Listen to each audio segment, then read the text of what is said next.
Okay, folks. Sounds like we are started up here. Good day, good afternoon, whatever, wherever it might be in your neck of the woods. My name is Shane Crutcher. I'm the chair of the Federal Military Section of the International Association of Fire Chiefs. Today is October the 28th, 2025, and we're joining you for the Federal Military Section's first webinar. It's a very timely topic in a very timely or interesting period, specifically for the federal military world. Just wanted to let you know that the Federal Military Section has been in the IAFC for some time now, and I just stepped into the chair role back in August of this year at FRI, and it represents every major branch in the Department of War as well as the Department of Interior, and it also at that chief officer level. But keeping in mind that the goal is really to keep the federal military workforce in general informed as to what's going on and what's happening, to be as equally as educational as it is informational. Today's topic, it's a pretty, like I said, timely topic as we start really kind of talking about the impacts and what we're going through as a federal workforce through shutdown and lapse of federal funding. We have really two of the best here with us today to talk about this topic. Just so you know, you can send in questions through the chat as we're going through this. There's going to be a brief presentation. There'll be an opportunity to hopefully try to tackle some of those questions at the end. With me today is, like I said, two of the best in the business as it relates to advocates for the fire and emergency services collectively, but definitely for the federal military section, one of which is Evan Davis. Evan is the Director of Government Affairs with the International Association of Firefighters. He's a seasoned government relations professional and has a passion for fire and emergency services. Also joining us is the Director of Government Relations and Policy for the International Association of Fire Chiefs, Ken Lasala. Again, both of these individuals have an extensive background in fire and emergency services and working with legislative issues on the Hill, and are going to spend a little bit of time talking about hopefully what we're doing, where we're at, and maybe where we're going. And then we'll spend a little time discussing some potential benefits that exist out there, or some opportunities to kind of take care of yourselves and your families, as well as some guidance and some thoughts that we can share with the group and some techniques to potentially take back to the workforce. So with that being said, I am going to begin to share my screen, and I'm going to turn it over to Ken and Evan. Just real quick, get this on par. Okay, Ken and Evan, I'll throw it over to you. Thanks. Well, thanks, Chief Crutcher, and thanks, Evan, and thanks everybody who tuned in today to this webinar or webcast. I really appreciate it. Like the Chief said, I'm Ken Lasala, the Director of Government Relations for the International Association of Fire Chiefs. I guess what I'll do is just kind of set some of the background, and Evan will talk about some of the more technical stuff that the IAFF is doing, and I'll kind of lay out the forecast and some of the things going forward legislatively. Obviously, this is an important issue for the federal military section. We realize that there are firefighters across the country right now doing their job every day and not getting paid. So this is a huge problem. The federal government shutdown is a problem for America's fire service. Obviously, for you all, it's just a huge problem. But also, don't forget that the National Fire Academy is closed. Fire departments are unable to access their AFG and SAFER funds. Even there may be issues down the road as funding starts to dry up for like wildland firefighting and things like that. The one thing I did want to point out, if you are in part of the civilian fire service and your department has received notice that they can receive an AFG or SAFER grant, obviously the FEMA Go site is down. But FEMA announced that you do have until November 24th to actually accept your funds. But again, this is a nationwide problem that affects the whole fire service, and something which I know the IFC and IAFF are both working to resolve, and we can talk about that in a few minutes. Moving forward, just to set the table, what we've got here is basically, and Chief, you can move on to the next slide. What we've got here is a problem with funding and the appropriations. The federal fiscal year starts on October 1st. And as this slide, Evan was kind enough to put together, kind of lays out the appropriations process. Every spring, the president rolls out the budget, the proposed budget for the upcoming fiscal year. And then Congress considers it. The story is the president proposes, Congress disposes. Under the Constitution, the Congress has the power of the purse. So they look at the president's budget. In some cases, they adopt it. In some cases, they throw out and do something else. And then Congress basically works on the annual appropriations bills.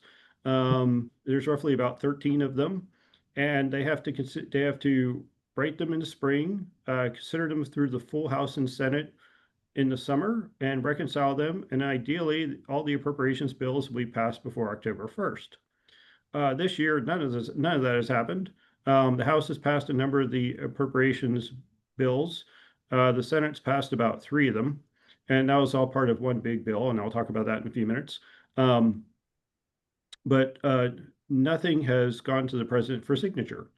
So what ends up happening is when you get to September 30th and October 1st is rolling around at midnight, Congress has to pass a continuing resolution to keep the federal government open. What this does is keeps the federal programs funded, but the federal agencies cannot have any new programs and they can't have any new projects. So basically, it just keeps you running as you're doing. But this year, when the House passed a continuing resolution, it did not get the 60 votes that were required in the Senate for cloture in order to pass it. And so basically, you have a case now where the federal government is shut down. Moving on to the next slide. So the big cause of the shutdown is regarding the Affordable Care Act. I think some of you all probably know it as Obamacare. Basically, when people try to purchase insurance on the exchanges, they may be eligible for, basically tax credits to help them be able to afford their health insurance. During the COVID-19 pandemic, President Biden signed the American Rescue Plan Act, which had what they now call enhanced tax credits to help defray the cost of the health insurance. The point being is basically Congress and the president decided that it was important to make sure that more people had health care to deal with COVID-19. And so they made it cheaper for everybody to go out and get health insurance on the exchanges. When the Inflation Reduction Act was passed in also during the Biden administration, they extended those subsidies or those enhanced tax credits through 2025. So basically, those subsidies expire on December 31st. The Democrats have said that they will not reopen the government until legislation is, basically passed to extend these tax credits and extend these subsidies for the Affordable Care Act. So, and of course, the Republicans are basically saying they will not consider legislation to extend the tax credits until the Democrats vote to reopen the government. So basically, we're kind of here at a deadlock. And I think as Chief Crutcher mentioned earlier, they even had another vote today on the House passed continuing resolution. And again, they don't have the 60 votes. So like I said, we're pretty much at a deadlock. So that's kind of where we are. That's what the problem is. Just some things to for your consideration going forward. I think probably most folks listening to this call are accepted employees. That means that you have to continue to do your job, but you're not being paid. Obviously, federal military firefighters are covered under this classification. So are your air traffic controllers, TSA, and a number of different folks throughout the federal government. There also are people who are furloughed. That means that they do not have to report to work. However, they're also not getting paid. And then there are the exempt employees. Those are actually federal employees who are at work and they are getting paid. And those are, folks who are getting funded by, like, for example, they may be part of Social Security where they're being funded out of the Social Security Trust Fund. Or, for example, the NHTSA Office of EMS is open and they're all being funded out of the Highway Trust Fund. So it's important, to consider these three types of classifications: the accepted employees, military firefighters, federal firefighters, furloughed employees, some of my friends who are laid off, and then the exempt employees who are like members of Congress, and then some of the different agency staff are funded by trust funds. Moving on to the next one, probably the big question everyone's focused on here is, will there be back pay? Historically, the federal employees do receive back pay when the government opens. Congress did, and Evan put the slide together. Thanks, Evan. Congress did pass legislation in 2019 in order to make sure that federal workers are paid back. I do think, I think you guys have all heard that the Trump administration did raise some concerns about this legislation and what this law actually says. And they've talked about, they're kind of quibbling about whether or not there needs to be some type of appropriations to pay people back.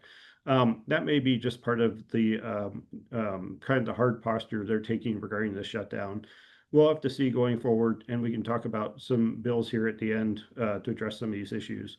But generally speaking, I think most folks assume that the furloughed or accepted federal workers should get paid. Moving on to the next slide, I'm going to turn it over to Evan because, to be fair, the IAFF has worked really hard to look after the rank and file firefighters, so they really deserve a lot of credit for the work that they've done. Cool. Thank you so much for the kind words, Ken, and Chief Crusher. Thank you for the invitation to join. Really appreciate getting to work hand in hand with the IAFC on this one. There really are so many members that are so many issues that cross our 16 district membership in the Fed Mill section. So it's good to work hand in hand here. As Ken mentioned, we have been working throughout the duration of the shutdown to send a strong and clear message to both the administration and Congress, and frankly the general public, that there is a dire need to get those paychecks started to our firefighters, certainly both the IAFF members as well as management and supervisors, and get those paychecks resumed as quickly as possible, as well as making sure that back pay is given.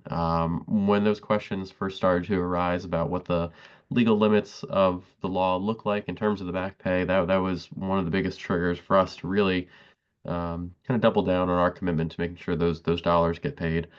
We've been engaged with all levels of the administration. We were fortunate early in the shutdown to host Secretary of Labor Chavez DeRemer at Fort Myer in Arlington County, Virginia. We appreciated she took the time to meet with our members and supervisors and chiefs and other staff at the Fort Myer Fire Department. I think it was a really good opportunity for her and through her, the administration as a whole, to see that the federal fire service is not this amorphous, mystery. It's hardworking men and women who are pulling constant 24-hour on, 24 off schedules that deserve that pay. And so to that end, we've also been flagging these concerns with Congress to make sure they know that our expectation is clear, that we get those paychecks started as quickly as possible, and that the back pay is provided. And then press conferences has certainly been a big one that we've been working with other special category employees. We've worked closely with federal law enforcement officers, as well as the Air Traffic Controllers Association, to really highlight the unique needs of our membership, who not only is working arduous jobs, but also much more unique schedules than the average federal employee, even if they are accepted and continue to work. And then looking within the IAFF membership as well, our executive board, immediately once the shutdown started, took immediate action to suspend dues payments for our federal firefighters for the duration of shutdown. Obviously, our leadership felt strongly that there was no need to put impossible burdens on our membership when clearly those paychecks are not going out. We did launch a partnership with the Firefighter First Federal Credit Union that's offering interest-free paycheck loans. These are intended to help replace paychecks for those who might need them.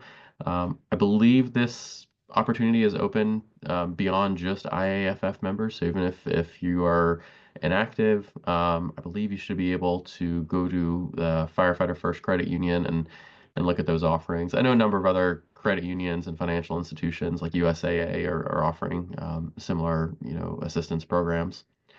And lastly, for those who have IAFF locals on your installation, we are encouraging our members to maintain their own timesheets. I know there's been some confusion earlier on about the pay codes to put on your timesheets, whether it's KE for furlough, or whether there's another abbreviation.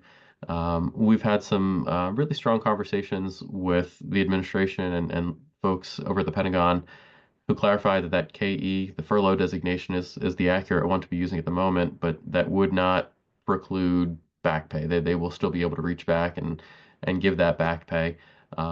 Just out of an abundance of caution, we are encouraging folks to maintain their own timesheets, to have some form of record of when you were on duty, where you worked, even some simple details, how many calls you ran, things like that. Having something to fall back on certainly can't hurt. Chief, if you can go to the next slide, please. And then looking at the legislative side of things, Ken's going to give an overview of what that landscape looks like and hopefully getting to a reopening of the government quickly. The IAFF has endorsed two particular bills. One is the Federal Firefighter Paycheck Protection Act from Congresswoman Bynum from Oregon. This bill is specific to federal firefighters, both structural as well as wildland, and it would require the federal government make the funds available to continue paying those firefighters during the shutdown. Effectively, those agencies would be able to reach into the appropriations to backfill the money once the government reopens. It also would prohibit any reductions in force or RIFs of firefighters during a shutdown. We think it gives good peace of mind to firefighters across the board that they'll continue to have those jobs. And then secondly, we've also endorsed the Federal Employees Civil Relief Act. This is a bicameral bill with identical versions in the House and the Senate. Congressman Boyle from the Philadelphia area and Senator Brian Schatz from Hawaii are our leads. And this bill, looks to build off the idea that federal workers should not be penalized because of congressional inaction. It would protect federal employees from being evicted, foreclosed on, vehicle repossessions, negative credit impacts, student loan defaults during a government shutdown, as well as 30 days post-shutdown.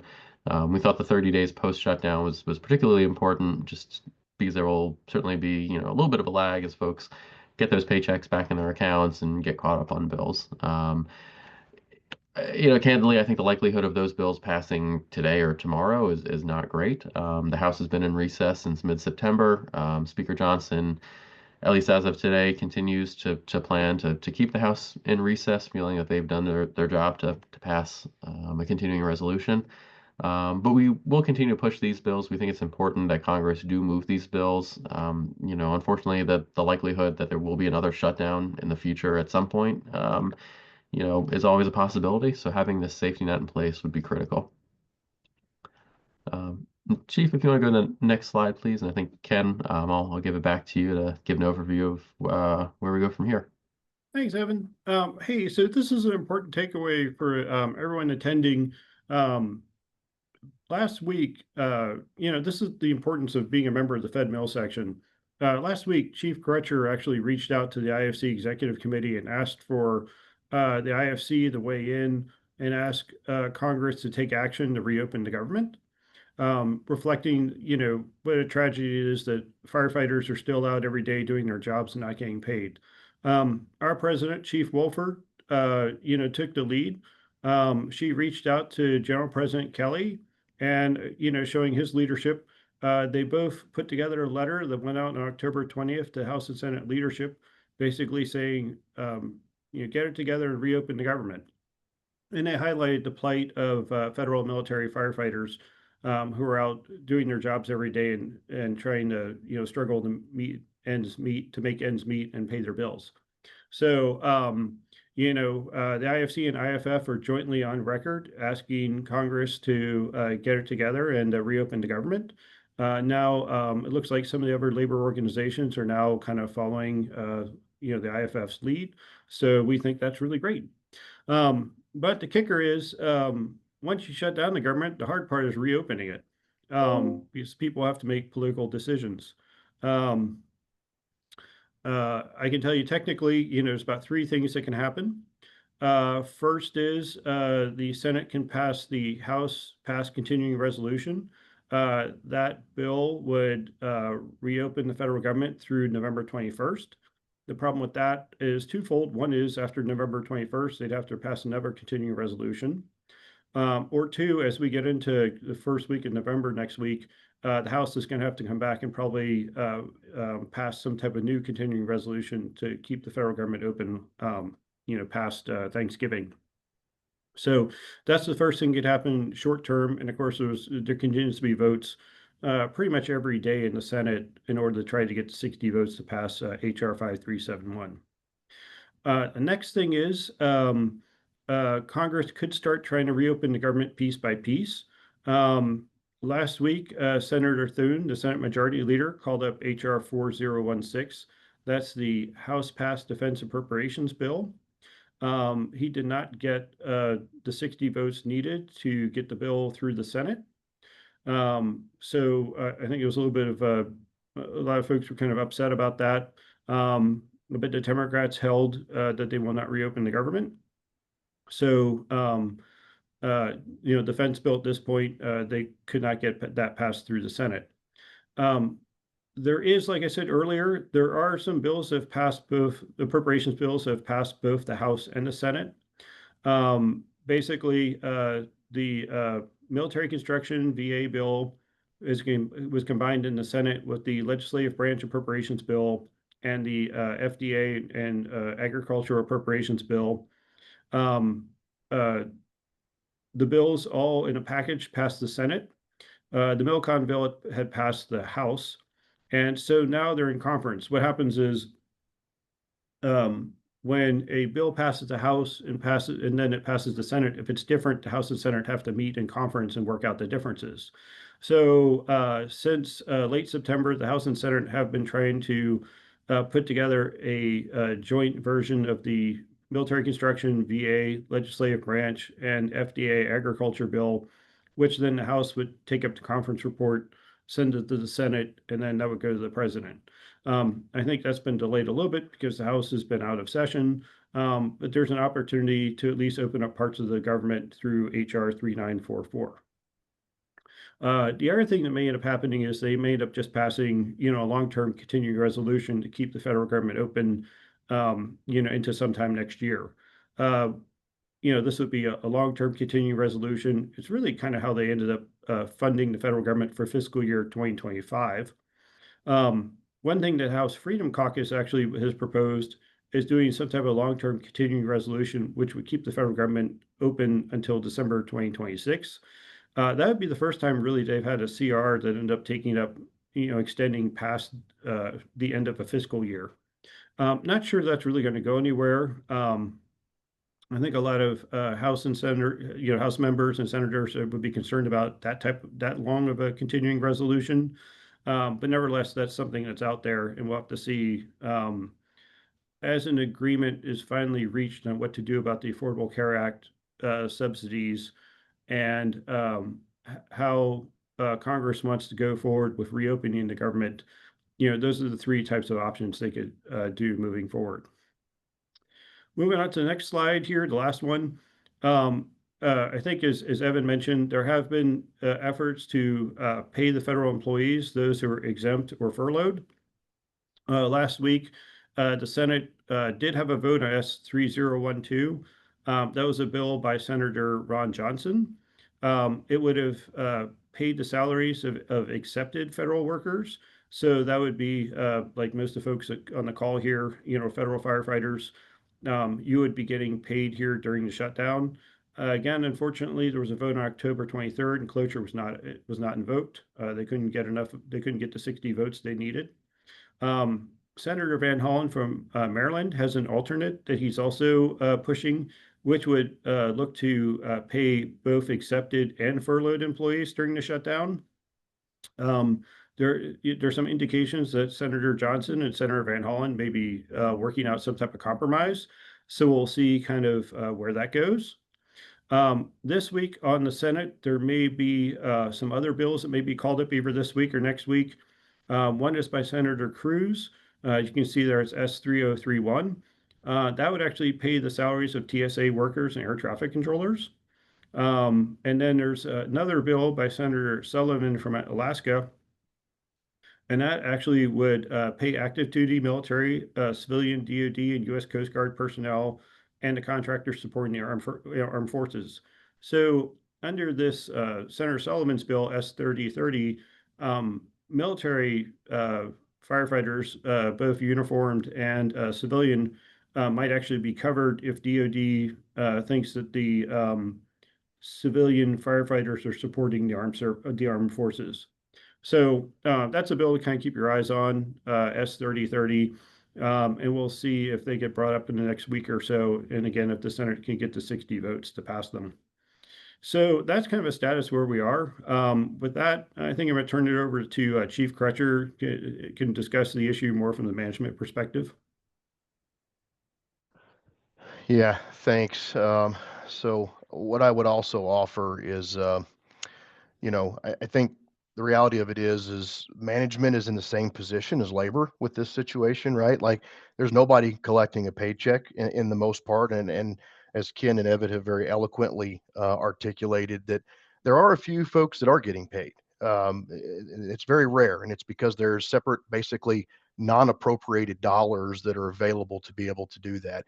I only speak to that because, currently I come representing more of the land management side of the world, and there are some separate dollars that are allocated through Congress to pay federal wildland firefighters. I'm not a wildland firefighter, so I'm a little bit of a unique apple in that group. But what I mean by that is, this is becoming what day 20, full 27 days, and this next paycheck that everybody is receiving is going to show zeros in most cases. So this is going to become extremely difficult. Folks haven't received a full paycheck in the last month. What do we do, right? As chiefs, chief officers, leaders in general, co-workers, what is the best kind of tactic that we can kind of do to really try to work towards, making sure that we're taking care of our people. And look, I think one thing that we have a responsibility to do is keep constant communication, right?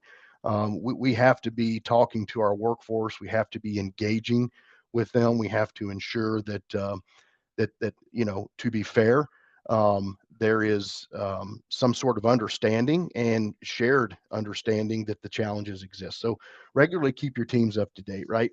As much as and as hard as it may be, composure and optimism, right? Like I can't say that enough. Is no one that you're going to be speaking with is most likely going to have any direct impact over to when this thing stops, or how to influence that outcome, or for that matter, whether there are opportunities that are injected to start to pay the federal workforce.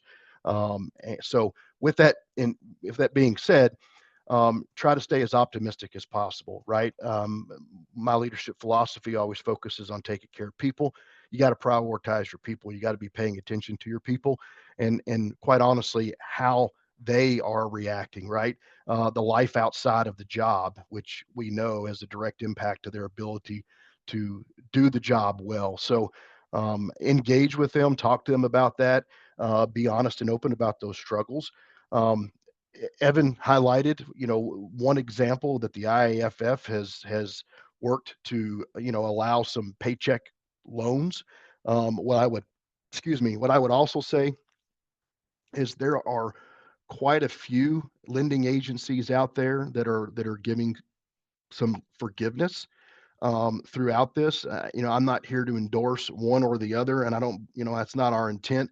The reality of it is, it's not hard to find them. So as you start to try to work through this, how do you make sure that you can share some of those opportunities with your workforce, right? A lot of the more known lending institutions and banking institutions that a lot of our workforce use, those are ones that are offering some forgiveness. I've even seen some cell phone companies, some mortgage companies that are offering some opportunities for folks to get a little bit of forgiveness. I would also be remiss if I didn't even mention, if you have a church-based community around you, there's some opportunities that would present itself there. With that being said, right, continue to reinforce the purpose of what you're doing, right? Remind folks why you're there. In many cases, you don't have to remind them because they're executing and performing regularly. But definitely reinforce that purpose still exists, regardless of whether or not our elected officials are able to resecure and get us out of this lapse in funding. And then advocacy, right? Don't be afraid to advocate, but advocate up the chain, right? It's easy to complain down and get caught into this, it's kind of this mental roller coaster of the negativity. I know that it's hard to find positivity, but I can tell you that there are positive things that will occur, that are occurring, and some, recent examples of some very heroic actions of some fire departments, federal military fire departments, can be a great example as to the job is still being done. It's still being done, and it's a job that can take your life, right? So try to remain focused on that prioritization and keep that purpose up front. Um, Again, advocating for your folks up the chain. That doesn't necessarily mean, um, creating excuses or trying to move around what is required of us to do. I think it's just equally as important. If there's an opportunity to provide some a bit of levity or relief in the daily schedule or regimen. Again, creating those opportunities that can continue to build that camaraderie, and really look after and take care of your people within your own organizations, employee assistance programs, peer support groups. I can't speak to those enough. There is a great network that exists within the federal world on peer support. I would strongly suggest trying to tap into those, talk through whatever the situations may be, but encourage that engagement if folks are struggling and get into really difficult predicaments. But what I will say is, any of these programs that are out there, people have to go get them. They have to reach out to them, right? This isn't just going to be everybody gets a default break, right? No, the folks are going to have to go after that and start to advocate for that. So I think it's important that shutdown is what it is, and I'm not negating the impact that it's having. What I'm saying is it's part of working for the federal government in recent history, right? And this challenge that we continue to come back on is try to find a way that we can become more resilient over time to deal with these, because not to make any of this political, is politics plays a huge impact on our ability to get paid, right? And that struggle that goes back and forth in DC over who thinks they're right, who thinks they're wrong. It's not for me to get in the middle of that, right? I just want to make sure that I have a good job to go to. I want to make sure that my benefits are there for me and my family, which they are. They still exist. Your benefits are still there. But most importantly, I want to get paid for the work that I put in, right? And I think at the end of the day, it's easy to get focused on a lot of the negatives, and it's easy to get caught up in all the discussions and the conversations. I would say do your best to try to stay as focused as you can on the positives. With that being said, this is the formal end of the formal presentation of this. However, if there's some questions that come up, what I can tell you is we'll check the chat and see if there's any that are there. I am getting told or being asked, hey, is this going to be recorded? Yes, it's being recorded.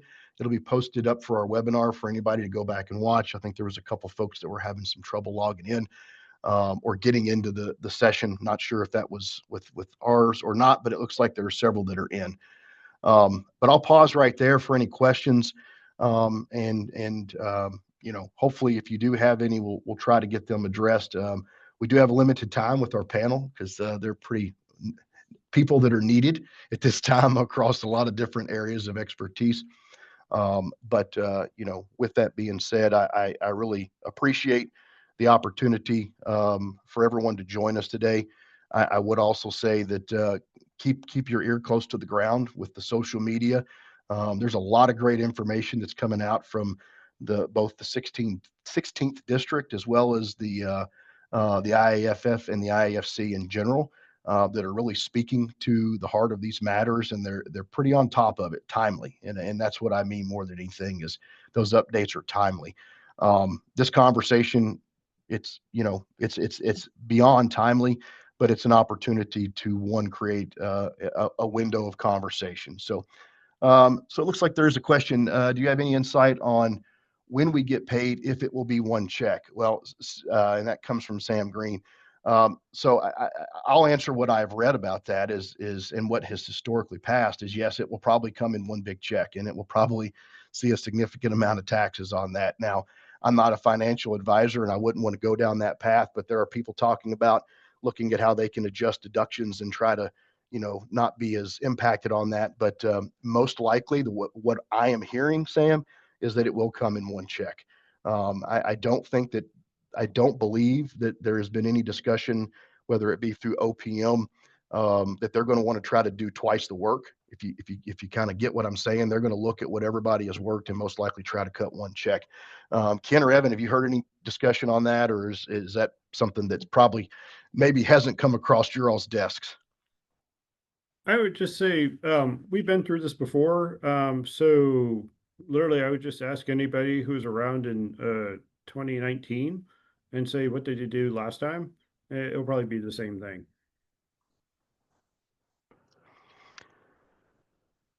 Yeah, every shutdown in the past that I've been a part of has been one check. So, I would just say I would expect the same this time. We do have another question. Is there a way to get our congressional leaders to actually give us answers instead of generic email responses and answers on the phone? I mean, if you can find the answer to that question, I think we would all be, pretty excited about, finding an ability to feel like we're getting a good solid answer out of some of our elected officials. I would say that a lot of them get where they are because they had the ability to answer and not give an answer. But I would also say that your continued advocacy is important and critical. Whether you feel like you get a great answer or not, continue to call, continue to write, email, whatever you can. While I would love to be able to tell you here's the way to do that, I don't know that any of us necessarily have that answer. Chief Simmons, question. Thanks for the IAFF and the IAFC for joining together and supporting this. Couple questions. Advocacies to continue to monitor federal firefighters concerned that back pay may not accurately reflect premium hours, both scheduled and unscheduled. This is particularly concerning for the partial pay period. How are we advocating for resource managers to dig deep into firefighter pay into these issues? That's question one. I want to maybe kick it to Evan, because Evan did mention this. So Evan, if you want to talk about what you're recommending to your members. Yeah, so I think this definitely goes to the idea of having a spreadsheet that tracks your own hours, both your schedule as well as what's been your scheduled and unscheduled overtime. As we're getting deeper and deeper into the shutdown, we are hearing about increasing amounts of mandatory overtime, which obviously is making this all the more concerning. We have flagged that issue of overtime pay for both the administration as well as the Pentagon. And I believe we brought that up in the joint IAFC IAFF letter as well for Congress. So we'll keep an eye on that one. And definitely, again, can't encourage you strongly enough to keep your own records as well. So if there are any discrepancies, you'll have a leg to stand on. And I see the other question there about Workers' comp. OWCP. Yeah, that's Yeah. the Office of Workers' Comp programs. My understanding is most of OWCP is furloughed, so that they are both not working and not getting paid. I think there's a skeleton crew there, from my understanding, that is present, so claims are technically being submitted. Candidly, I would not expect much of a speedy processing or resolution to those claims for the duration of the shutdown. But I think that's another one as well. Make sure to keep your own records of when you submitted claims. If you talk to a person, who you talked to, who you emailed. Again, building that paper trail for yourself is key should things, go awry when the government reopens. Yeah, thanks for that. And for the chiefs out there, right? Like I think in most organizations, there's a bit of a paper copy or some sort of system that we're using to kind of double check and track those hours. Look, to be fair, to say that this is going to come out and everybody's going to get paid right the first time, I think is a little bit unrealistic. We know the challenges that can exist with this, specifically to Chief Simmons's point in a split pay period. I think that there are probably going to be more difficulties getting that first pay period right opposed to the second, because it's typically a lot easier to manage and understand those hours. RL put in a question: what if you're in use or lose status for leave and your leave is already in and you take the leave? I was told that time would be considered furloughed time when we are furloughed. Yeah, Ken's dropped a little bit of a response there for the OPM guidance on that. And to be fair, RL, I would love to give you a great answer, but with so many different offices, like you see the overarching OPM guidance on that. The reality of it is it would be hard for me to comment specifically on what any one office would or would not be giving as some sort of specific guidance. What I would say is look at that, see how that works, and hopefully you can find what you need. Chief, yeah, I'd say just if you look at that guidance, page 14 lays out some of the different options for leave, and I would just go consult that because they lay out a couple of different cases.